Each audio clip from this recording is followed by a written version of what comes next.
Voter তালিকায় যারা অন্তর্ভুক্ত হতে পারেননি তারাও ২৮ এপ্রিল হতে যাওয়া ঢাকা ও চট্টগ্রাম সিটি কর্পোরেশন নির্বাচনে ভোট দিতে পারবেন। তবে যোগ্যতা প্রমাণে দেখাতে হবে জন্মসনদ। কমিশনার শাহনেওয়াজ জানালেন, নির্বাচন সুষ্ঠু করতে প্রার্থী ও সংশ্লিষ্টদের সাথে মতবিনিময় সভা করবে কমিশন। চট্টগ্রামে ১১ আর ঢাকায় ১২ ও ১৩ এপ্রিল হবে মতবিনিময় সভা। যারা প্রতিদ্বন্দ্বী প্রার্থী আছে তারা এবং এই নির্বাচনে যারা অংশগ্রহণ করবে আইনশৃঙ্খলা বাহিনী অথবা অন্যান্য যারা আছে সবার সাথে আমরা মত বিনিময় করব। যোগ্য ভোটারের সত্যায়ন না থাকায় চূড়ান্তভাবে ঢাকা উত্তরে আব্দুল আওয়াল মিন্টুর মেয়র পদের প্রার্থিতা বাতিল করেছিল নির্বাচন কমিশন।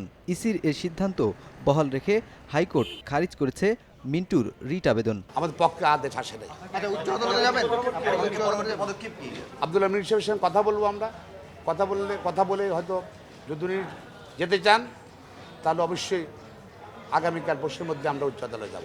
৮ এপ্রিল থেকেই ঢাকা ও চট্টগ্রাম সিটি কর্পোরেশন নির্বাচনে প্রচারণা চালাতে পারবেন প্রার্থীরা। ২৮ এপ্রিল ভোট গ্রহণ শুরুর ৩২ ঘন্টা আগে বন্ধ করতে হবে সকল প্রচারণা। সিটি কর্পোরেশন আইতেই বিধিমালায় বলা হচ্ছে যে ভোট গ্রহণের ২১ দিন আগ থেকে এই প্রচারণা তারা করতে পারে। ২১তম দিন থেকে তারা প্রচারণা করতে পারেন এবং তারই অংশ হিসাবে তারা আগামীকাল ক্ষেত্রে প্রচারণা শুরু করতে পারবেন। ভোট গ্রহণের ঠিক তার ৩২ ঘন্টা আগে বন্ধ হবে এবং তার পরবর্তী সময়ে ৪৮ ঘন্টা পুরো সময় বন্ধ থাকবে।